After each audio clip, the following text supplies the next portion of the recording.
Well, welcome to this webinar on revamping your value proposition. Delighted to be joined by Katy Tuncer, who's a strategy expert, who's spent the last 15 years training business leaders in a variety of contexts. Welcome, Katy. Thank you very much, Dave. Thanks for having me here. Great to see you. So great to have you on this energizing session that people can utilize to generate some ideas about how they might take their business forward in 2025. So great to have your perspective. But first of all, it'd be great to get a little bit of background on the type of companies you work with, the kind of work you do with business leaders in the field.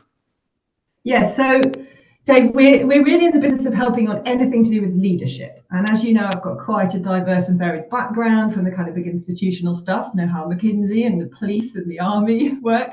And for the last 15 years, very focused on this special group of leaders that are driving innovation, whether that's entrepreneurial leadership, whether that's innovation in bigger businesses, or even in public sector organizations. What innovation are leaders needing to embrace and to drive and to generate in order to respond to the huge number of changes that are happening in the whole world today? Fantastic. So we specialize in supporting those kind of leaders to make good decisions and to win the followership they need to make amazing things happen. And you're based in Oxford. You're in Oxford today, so that is really the cutting edge, isn't it, of this innovation that you're talking about? I am. I'm in the Grassroots Innovation Centre today. Fantastic. Bit of a plug for this wonderful co-working space. Thank you. So we're going to focus in on helping the PCD community members look at their business, reflect on the private wealth sector, the opportunities that are there. In the course of preparing for this, you were looking at some interesting stats from the sector, and I think Dave, you're going to grill me on a few. Yeah, I know that you're quite a data junkie, aren't you? I know you quite like the figures. So I have prepared some questions for you, quiz questions. Let's go for it. All right, Dave. So first of all, I thought, what are we up against? Let's ground ourselves in the market changes that are happening, especially around AI and tech, right? So the first question I've got: what do you reckon is the percentage of high net worth clients that report being dissatisfied with the technology capability of their tax advisors? So just one. I'd say probably quite a high level of dissatisfaction, like 60% or something. Oh my God, it's like you've seen the data, 57%. So yeah, according to Thomson Reuters in 2024, that's it. We've got, so that's pretty high, right? There's an unmet client need there. I've got another one for you. What percentage of high net worth clients say they would switch wealth managers for better digital capabilities? I would say probably like 40% or something. You did too good, Dave. Yeah. They're going to think I told you the questions before. 42. But 42, so 42%. And this is obviously for a sector here where the adherence and the loyalty and the long-term relationships are really strong. So 42% considering switching. This is a Capgemini World Wealth Report, again, 2024. This is interesting. Up to date. I got one more here.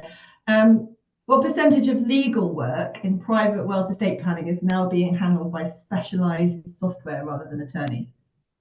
Oh, like 20% or something like that? 34%. Yeah. So Legal Tech Survey Report 2024, American Bar Association. So we've got some real changes in the demand side of things, right? Which I'm sure your community talks about this a lot. I loved talking to some of your sponsors yesterday about the kind of things they're doing to deal with this and the awareness that they have of these situations. So I have a bit of a doom stat for you here, which is what percentage of tax and legal professionals think that their training has not adequately prepared them for technology changes? Like 80%, something like that? 71%. Yeah. So 71%, that's a pretty massive raft of people who are now got a central part of their role that they don't feel prepared for. So and then I started looking at some of the adoption responses, which would be, be good to talk a bit more about that later as we get into this. But yeah, I mean, it's a pretty big challenge we're facing.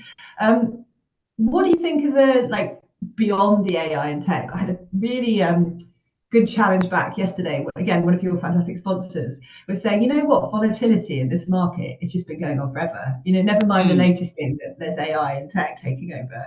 What about all the regulatory changes, the geopolitical impact that's been happening over the last years? And what do you think? How significant is what's happening now compared to just the state of Well, this sector anyway. I think that relationships couldn't be more important because with the backdrop of all this uncertainty, people need to be in front of their clients, reassuring them. They need to be using the best of the technology tools, but there's no replacement for those in-person meetings and judgment. It comes more down to AI can crunch numbers and look at trends, but in helping people decide what they should do and how they should take action, that still requires a value judgment, someone who knows them a long time, understands the broader picture of what they're doing, and can be that counsel, that sounding board. So I think people in the like you say, that there is so much uncertainty out there, but for trusted advisors with good relationships with high net worth clients will do well, but they need to be backed up by the technology toolkit because as you're identifying there, people will move if they're not getting the tools, but it's tools overlaid with that personal touch that I think the best performers in the sector have got that mix right. Yeah. Okay. So I want to maybe lay out a few options for the strategy. And I Mm, love what you said there. That is a valid strategy, right? um, I think when we look at what clients are expecting, it's certainly personalization, customization, but they won't pay for that unless it's properly grounded in the latest technology. Like they don't want to be paying for stuff that machines could do quicker than humans, right? So we know that is a trend. So what we're seeing is that there are at least three, there's probably more, but there's at least three strategies that private wealth professionals could mm, choose. And one of them I think you were hinting at, but perhaps you wouldn't go so extreme, is the traditionalists, right? And it's completely valid to go unapologetically, we are the golden gloves. The relationships, the trust, the years of strong reliability set us apart. However, if firms are going to go that way, it's no good to be in the 10% of most trusted. They've got to mm, be like, the 1%. So mm, to pursue that strategy, there's this increased expectation, max out on the human touch, but it's got to be absolutely stellar. However, that is certainly an option. And I think if we sort of play things forward, right, in 10 years' time, will the market then look different again? It'd be even more difficult to be totally human when there's mm. all this rapid stuff happening quickly with robots, right? It's going to get squeezed and squeezed. But 10 years, I don't know what 10 years, I throw the number around, but there is a certain period of time where there is a group of high paying clients that if you can be that really superior value proposition around that's a valid case, right? And I heard it absolutely brilliant argument yesterday, another of the sponsors who's chosen that. Absolutely doubling down on it. Everything's perfect. I think, what do you think of that, right? Like that's almost the Yeah, default. I think it's about, the convenience of being the gatekeeper. So if you're a high net worth busy executive, your time is at a premium, and just Yeah. having you knowing that, for example, your banker is a trusted point of contact that just sorts problems, you don't need to think about that broader array of providers. You've got your gatekeeper, and in the sector, I think people aspire to be that gatekeeper, whether they're the accountant, the lawyer, the banker, because that you're taking away the mental load from the client who's juggling all sorts of Yeah, things.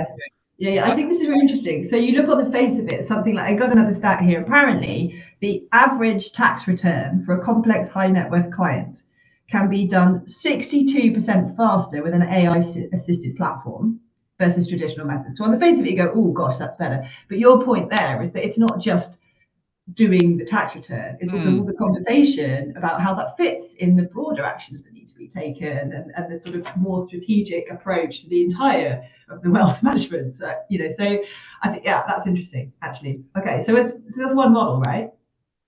You want to yeah, hear my thoughts on the other two? absolutely. Yeah. So let's lay them out and then we can see how private wealth professionals could be choosing. So the second one could potentially be called an adaptive practitioner or something like that, right?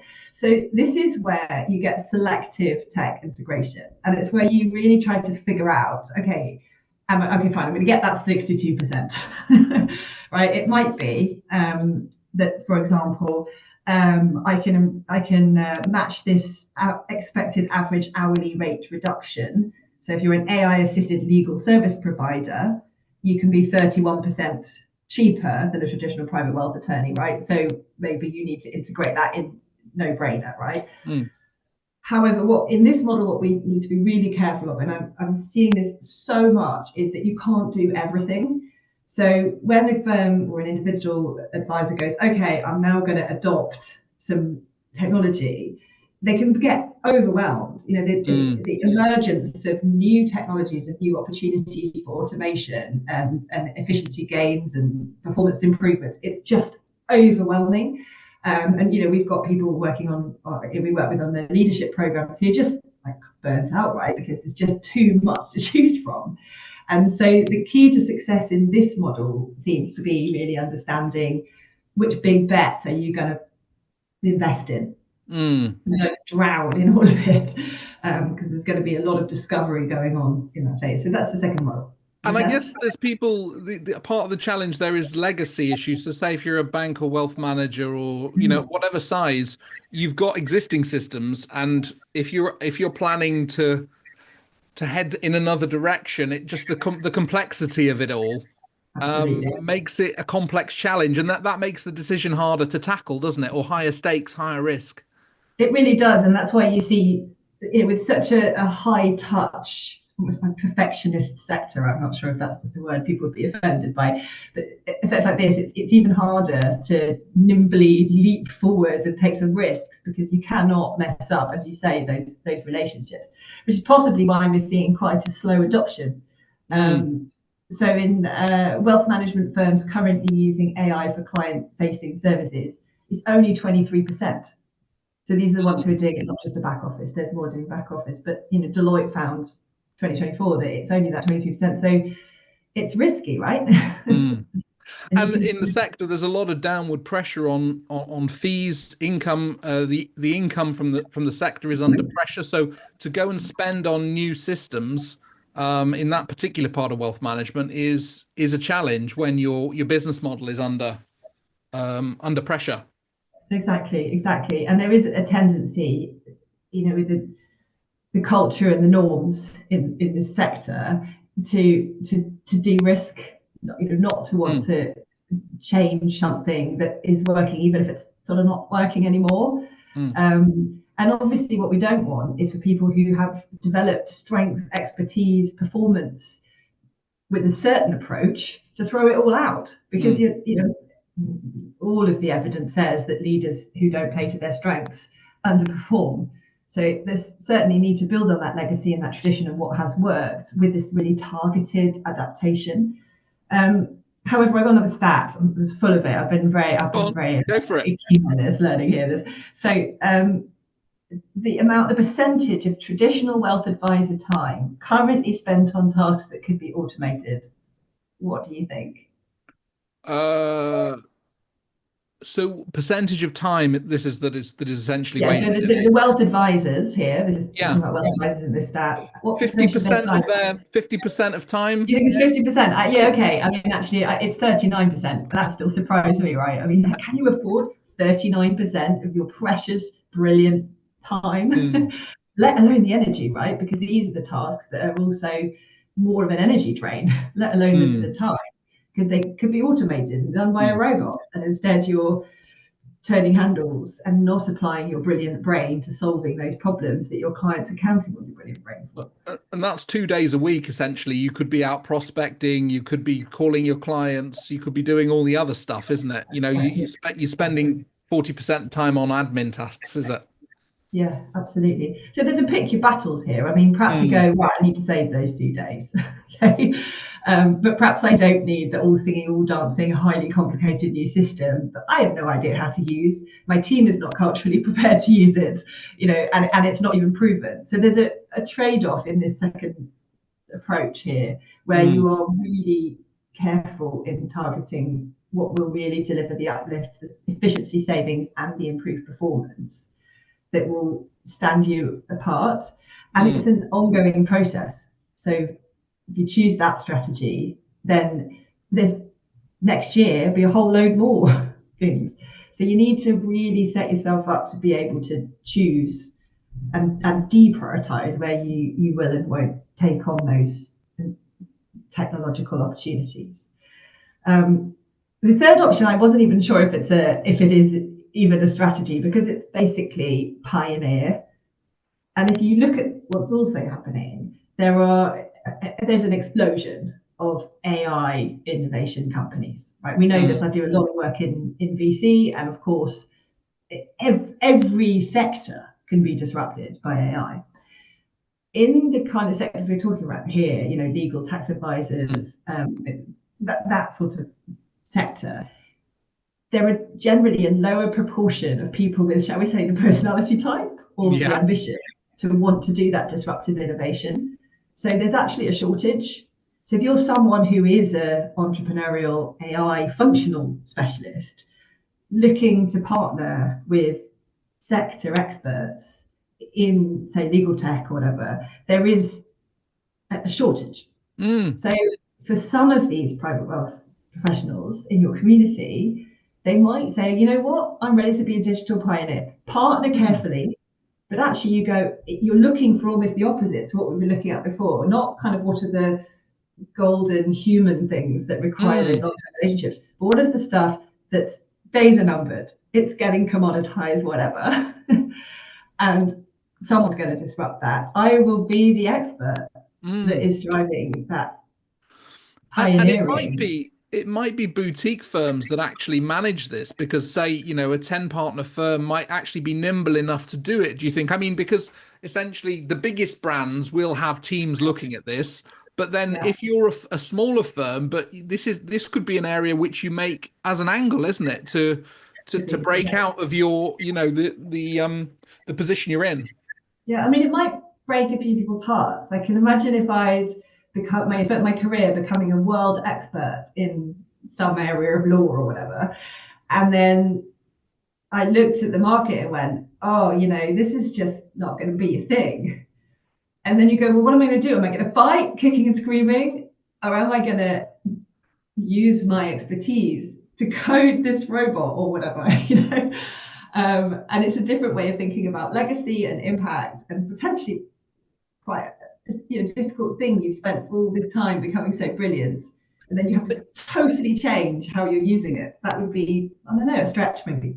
An interesting thing I've seen on that area is firms putting together teams of younger staff coming through who are more digital native. It gives them an elevated position in the firm because they seem to be cutting edge in the vanguard, if you like. The older advisors who have got their way of working essentially will carry on with the way that they work, but it'll reconfigure for the younger staff and empower them. So I think I have seen it can be done, but it takes a management position, doesn't it, to say, how are we going to keep everyone happy and on board and engaged? And that could be one strategy, couldn't it? Yeah, I'm very interested in what you said there, and what was screaming out to me there is partnership. You could imagine, I don't want to caricature by age, but the I don't know what to call them, AI natives, right? Who are able to drive innovation and disruptive business models.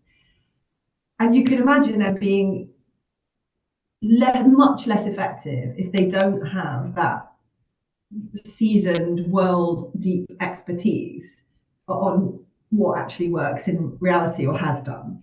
And at the same time, you can imagine the kind of seasoned expert that's been building up credibility and brilliant nuanced expertise and written a book and whatever, that they would struggle to do the disruptive business piece.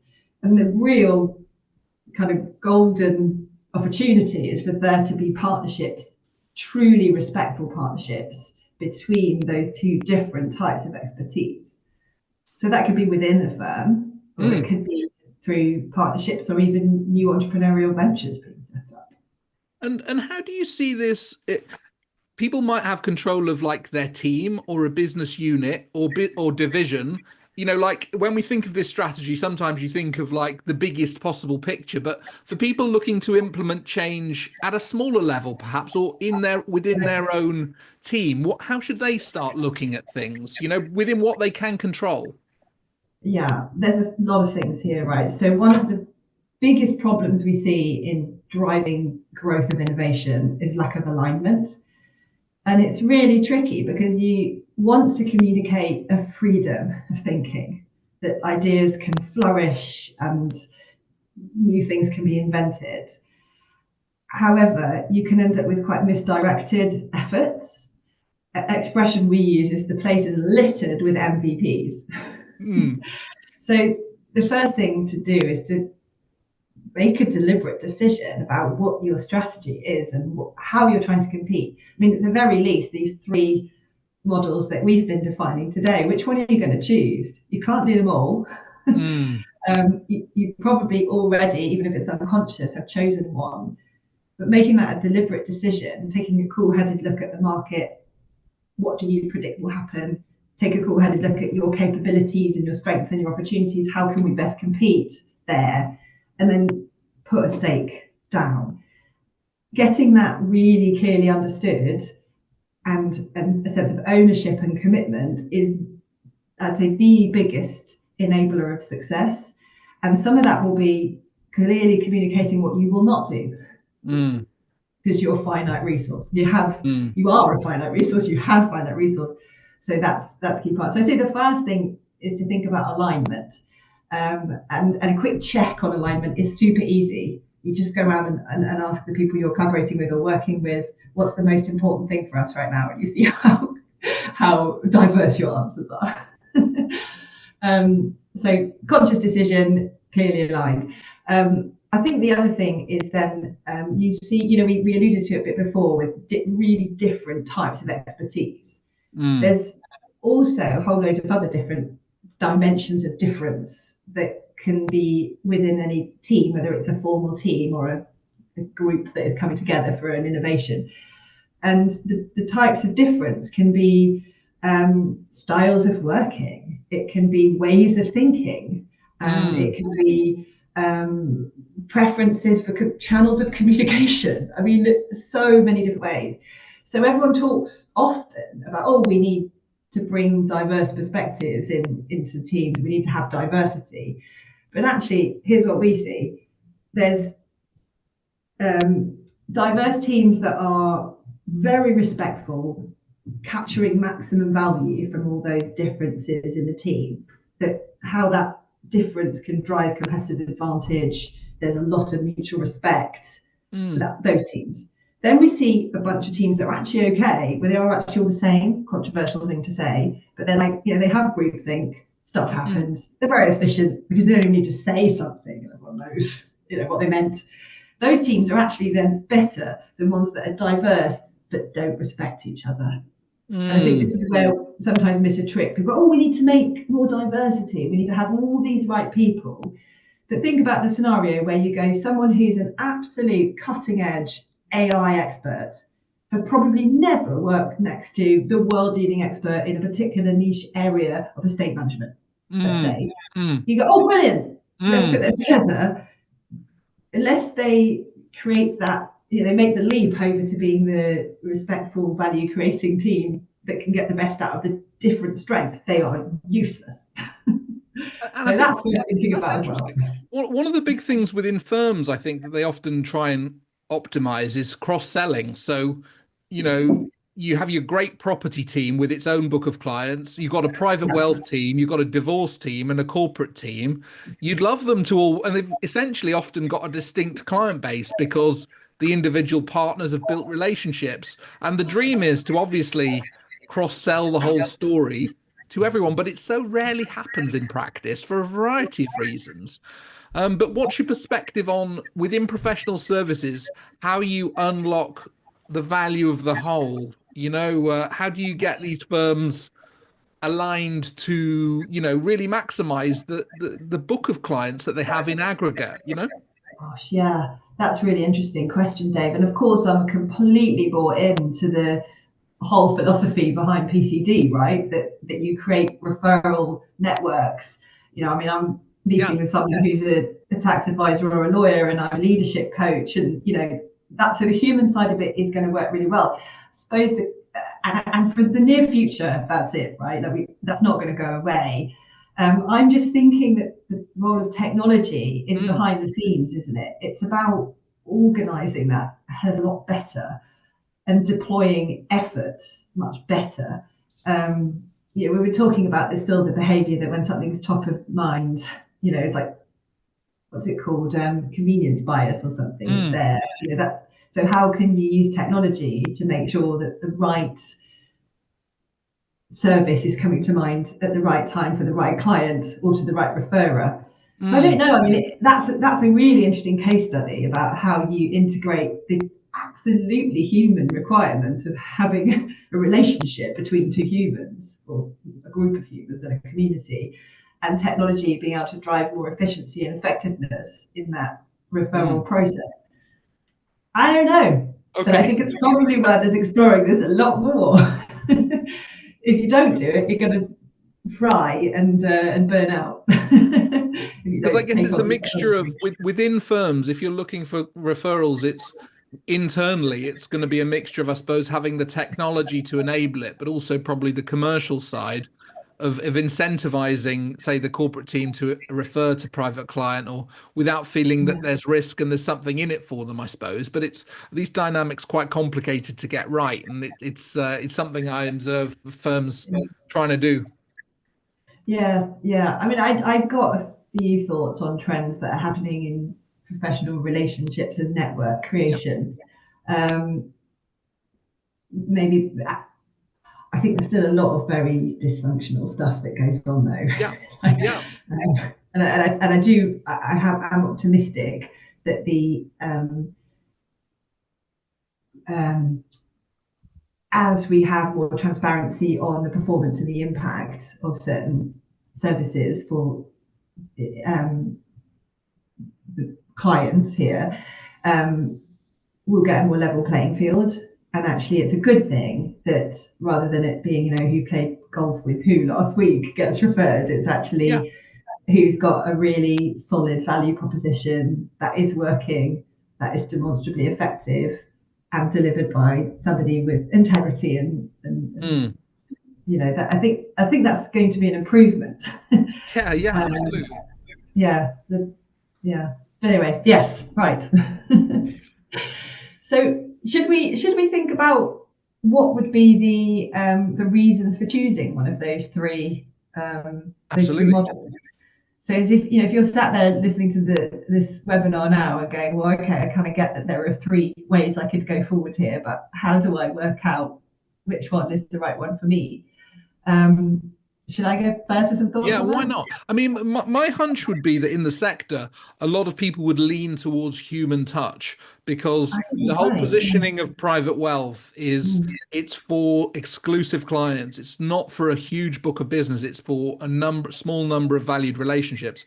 And the way that you kind of deliver, your service is often done then in person. It means they have to fly to Monaco to see the client and they're prepared to do that. And it's all part of the identity. The idea of the business hacking away at cost and being more efficient is not the way that most advisors want to see themselves. So I think there's brand you want for the client, is but then it depends on whether you can take your service upstream sufficiently to merit you flying to Monaco to see the client. So it's sort of like these things have all got to be credible and ring true. If you are going to be if you're going to double down on human touch, you need to have the client that merits it. So I don't. That's my hunch on how a lot of firms would view it. And I just, based on the conversations that I've had with people in the sector, that's the most attractive and traditional way to think about it, right? Let's come back to the point about brand, because I do think that the strategy that you choose doesn't necessarily have to undermine your brand of being premium just because you're not going, I'm the human touch focus. You can also be premium by embracing the best technology. So I think let's come back to brand. I think there are two questions for people to take a good hard look at themselves and make a realistic answer on. I think one is, how long do you want to play in this game? And being cutting to it, if you're like, I want a brilliant next 5 years, right? That says something different than I'm looking at the next 30 years, right? So choosing that first strategy is time bound. So how long are you planning to do this for is a really important question of whether you're going to choose to go hell for leather with personal relationships and human touch only. I think the second thing, and this is a really seriously hard thing to do because everyone in the sector wants to have the best trusted relationships and the most credibility and the most integrity. But how deep are you here? Are you top 5%? Are you top 0.5%? Because the size of the market that's going to get the premium client rates is going to get smaller. So taking a really hard look at your true brand value or brand new relationship value is going to be really important too. So I think those are two important strategic questions, and it's hard to answer because everyone would say, "Brilliant, I'm special, I'm the best." Sure, but also I think purely, I mean, in wealth management and banking terms, the biggest clients obviously pay the lowest fees because they've got the most leverage to squeeze on the so actually it can be more profitable to have a whole huge book of retail investors who you don't treat with particular high degree of service. It's better business because you can charge them more, because by the time you've got your family office or your ultra high net worth client, there's no way they're paying full fat fees. They just won't. So sometimes people say, oh, we want XYZ, but actually they don't realize that what that comes with is a different kind of book of business that they're maybe not ready, although they're aspiring to be the person who advises the billionaire, they're not actually got the proposition to do so. And they'd be more profitable by focusing on lower net worth, higher margin clients that are less demanding in many cases. So it's that strategic choice is very interesting, I think. Yeah. And maybe if you just bring to mind that you might be being led by vanity. Yeah, just ask the 100%. It's a big driver, that's how people see themselves, because they want profit or status. Which one comes first? Yeah. So it's important to recognize that, I think. Yeah, cool. So those are some ways to think about whether you really do want to play in that first human touch arena. I did talk to one of your brilliant community members who just was unapologetically in the sector, in that strategy. Yeah. That's what I'm doing. I don't care about this technology. This is how it is. And I was like, if you're going to do it like that. Yeah. High commitment. Exactly. So the second one then, the one where you are really adopting the carefully selected technology that will drive up your efficiency and your performance. When should you just choose to do this? I think the first question would be something around a high enough degree of savviness to make good choices. Every entrepreneur I've ever coached has got a horror story of having not understood a particular business function, hired somebody who was meant to be a total expert, not understood what they were doing, and found out they were rubbish. So if you're just totally clueless about any of this new technology, it's going to be very difficult to make judgments as to which ones will serve you, give you the highest ROI, save you the most pain. And I think that's probably an important question to ask first off. Like, are you qualified to play in this because you can make judgments or not? So I guess finally leveraging the skills and expertise that's in the broader organization, like we were saying before about younger people coming through, there might be people who do know your business, but also know that you need an interface, don't you, between they don't necessarily have to be able to do it. This is this is the classic thing. 10 years ago it was all about using programmers, right? Do you really need to be able to code to be able? You don't need to be able to code to manage a coder if the code is good. But if you don't know anything about what they're doing, you can't manage them. So there's people within the business that are savvy enough about these technological solutions to be able to choose the right providers, choose the right platforms and systems, performance manage them, reprioritize on an ongoing basis. That would set you up to be able to do it, even if you're not bringing that capability in-house, you're procuring it externally. So I think that's probably quite an important one. Absolutely. There's another thing about size, and you mentioned, when we were talking about the previous strategy, the size of your clients. If you've got a large number of small clients, then perhaps that would merit more of a, systems and technologies, automations that would improve your efficiency. Perhaps if you've got 2 or 3 personal relationships and that's your model, then you wouldn't be so in need of the level Yeah. of automation. If I you've don't got know. if you've got a large number of small clients, it might be that, say, you don't meet those clients in person, but you do offer video calls or something like that. You've got to fit is it worth Yeah, the time, essentially? So people have got yeah, to kind of marry up the strategy to the type of client they're looking after. yeah. So it's the same. So the same criteria as with the last one of like understanding your own strengths, and then to your point, also your clients. To really work out whether you have a competitive advantage or often a competitive disadvantage by adopting that particular strategy. Yeah. So I mean, we're saying the same thing again, aren't we? Cool-headed look at yourself and your market and your clients. And how can you work with firms where there's not a clear direction, but different parts? So say you've got a number of leaders in a partnership, 10 partners, and there's different camps behind going in on technology, going in on Yeah. how do you mediate in a group like that? Well, I'm going to go human on this, right? So, with a group of leaders that need to make decisions together, they need to know how they're going to make decisions together. So, and that is a human thing. It's like, how are you getting clear at what question you're asking together? All right, those board meetings where everyone just has turn taking on the soapbox, right? And there's not actually any discussion about a particular question. It's just point making. And how do you move away from that where you get clear on the question, you get clear on the contribution of the different inputs based on expertise and not, oh, I'd like to echo what so and so said.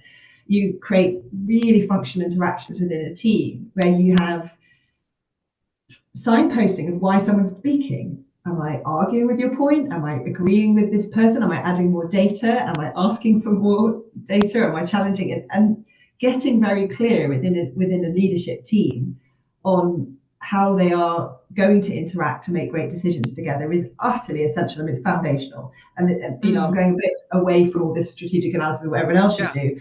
What we're doing is making sure the teams, it's very human, are actually able to get alignment on key decisions and then cascade that down and allocate their efforts, their own and their teams, in the right ways to achieve what they've agreed they want to achieve.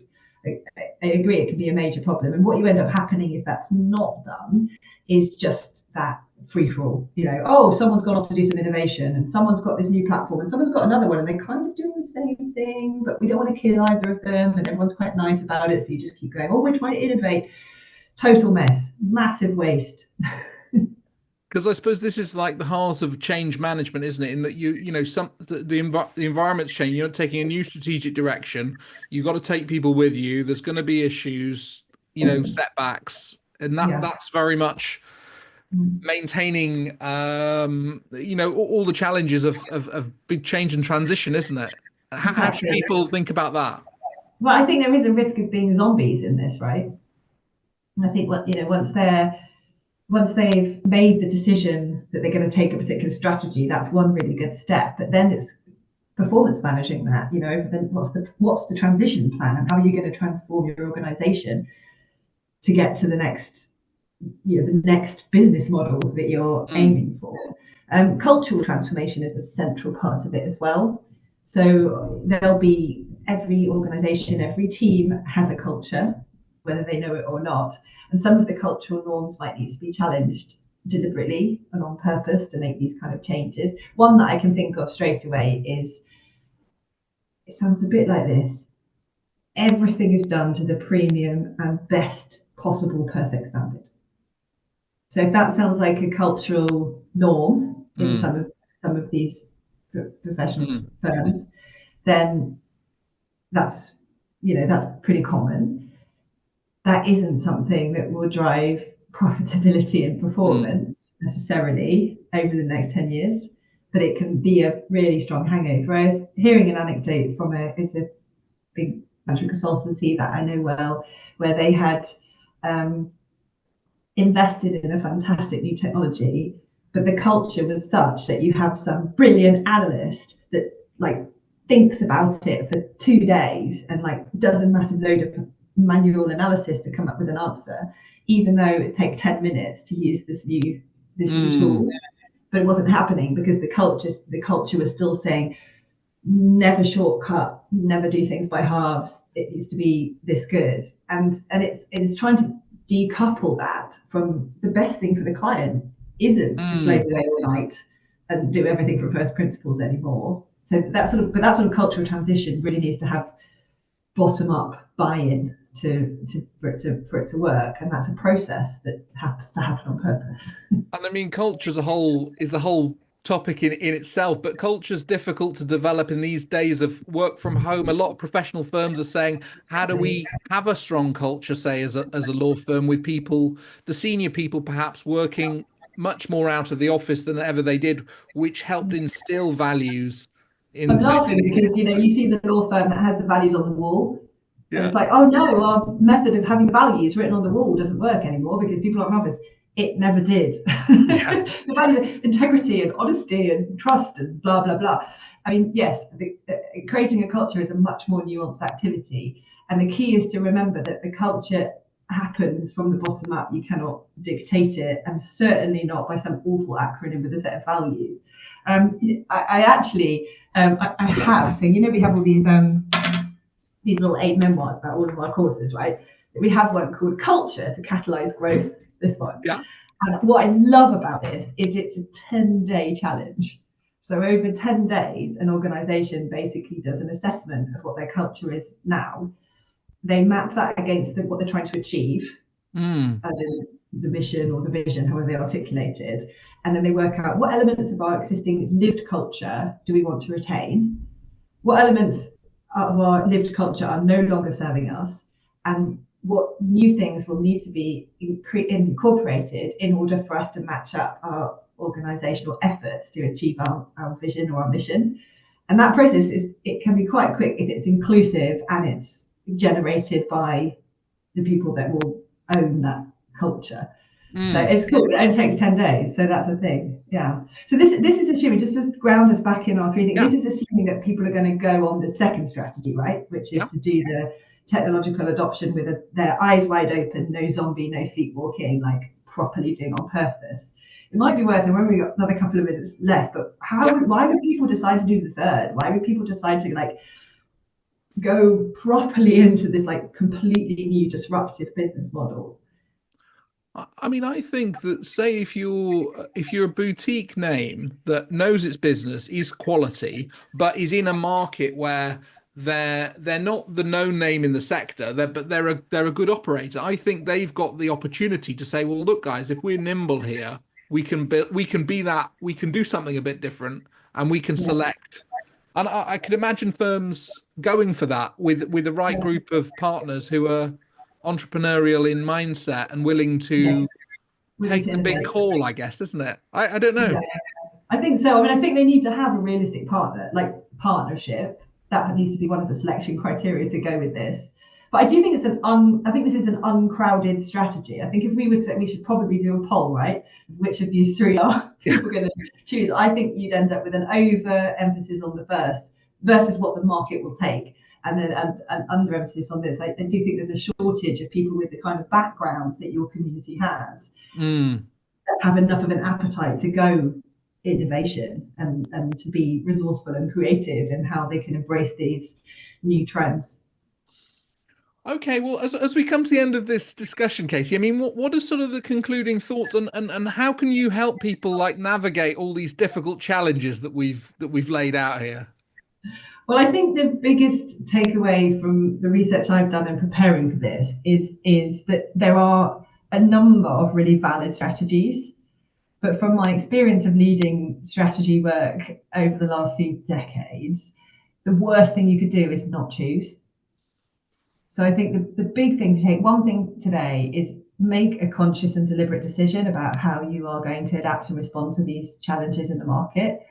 And then I think in terms of how we can help is we go on these transformation journeys with leadership teams. That's what we do. We do sprints. So we can work with teams for 2, 3, 4 months to get them from wherever they start is fine, to get really clear and aligned on what they want to achieve, and then to make the first most important move is to deprioritize everything else, and to together start this transformation journey to be successful well into the future.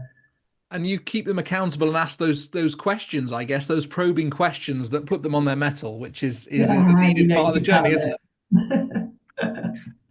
Great. Well, Katie, thank you so much for joining me today. It's been a really interesting discussion, and I look forward to